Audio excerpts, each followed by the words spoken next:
So, Alex messaged us and said, can we get your perspective as parents?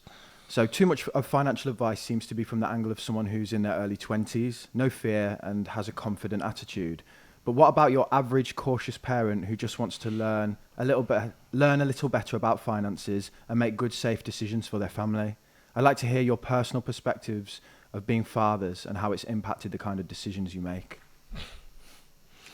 You're still coming to grips with yours, aren't you? Yeah, I know, mate. 6 months in and I'm still feeling a lot more cautious. And also, for the first time in my life, I've actually looked at long-term investments. So like before, I was always like, I want to be rich. I want to buy a car. I want to buy some gold. I want to go on holiday. I want to buy another car. I want to buy a house. Now I'm thinking, okay, if I put this investment away now, when my kid's 20, he'll have X amount. So I'm looking like 20 years down the line, whereas before I was only looking 1 to 4 years down the line, probably. Yeah. Or like 6 months to 4 years down the line. Yeah, you definitely think longer term. And I think as well, you know, all I did at the point where I had a child was I started to look at the structures that existed to help people invest long term, like you say. So junior ISA, the junior SIP, stocks and shares ISA, a pension.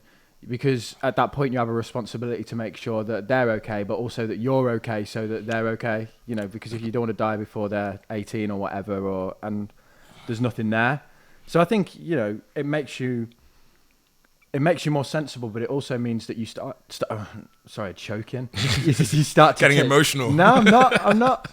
I've had enough of that. You start to take more risks, but they're better risks. Yeah. You know, in the past, like you say, the risks that you were taking were cars and gold and things, whereas now you're investing long term, which some people might say carries a bit of risk as well. But yeah, but also when you're looking for a longer horizon, you can be less worried about aggressive returns and more be stable long-term returns. So like even looking at bonds, ISAs, stocks and shares, like everything, most of those are like quite long-term. Like, so you wouldn't really invest in the stock market if you're trying to get the money out in 6 months, unless you're investing in individual stocks. But the way I'm looking at investing now is all for 10, 20, 30 years. Yeah.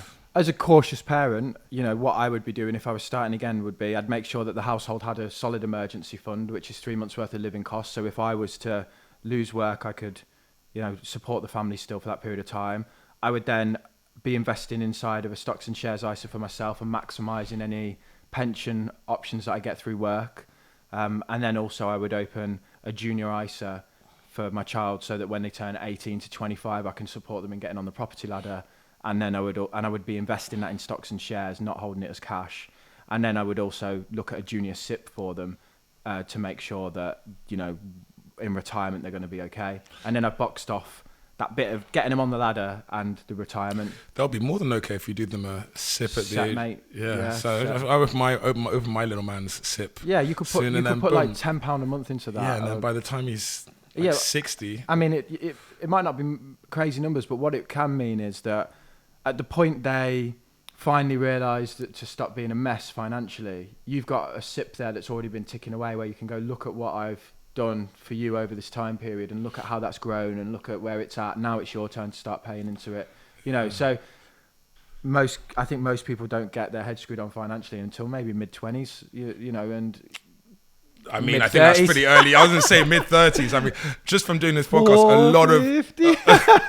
a lot of my friends are not financially, like, no. They might have money in the bank, they might have like savings, but they don't have investments and they don't know what they're doing with their pension. They haven't bought their first property. Like a lot of my friends are in their 30s in that position. And the junior ISA, they can touch that at 18 and you can't stop them really. Whereas the junior SIP, they can't touch that until retirement age. So the good thing is it limits their ability to spunk it. So they get to go through that journey, and whenever they realise, oh crap, I actually need to save for my retirement, that's already there. You could even just stop contributing into it at the point they're 18.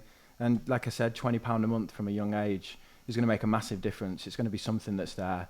Don't know about junior ISA. If I had a junior ISA at age 18, I would have blown it in fresh as a week in uni. Yeah. Like the whole thing, and just been like the biggest baller on campus. Yeah. And then had no ISA. So yeah, I think a junior SIP is probably better for... It's that ultimate security. You know that when you're long gone, that you know your son is sorted, or at least got some money there. Well, pension concerns are massive for the future generations. But also, you did mention earlier, I would probably look at junior ISA mainly because to help them get on the property ladder. So yeah, like obviously I want to help him. could deposit. you could invest within your own pot of money to do that, but then it uses up your own ISA allowance. I need that. Yeah, so you could do the child one instead, and then just catch the letter when it hits the door when they're 18, and sit them down and go, this pot of cash, if you want it, it's for a house only, and I'm going on the deeds or something. I don't know. You know, there's ways of doing it, isn't there? Yeah, but yeah, I think that's pretty good advice. Yeah, that's you know, if you're talking sensible and cautious, I think that's how I would be structuring it. That's how I do.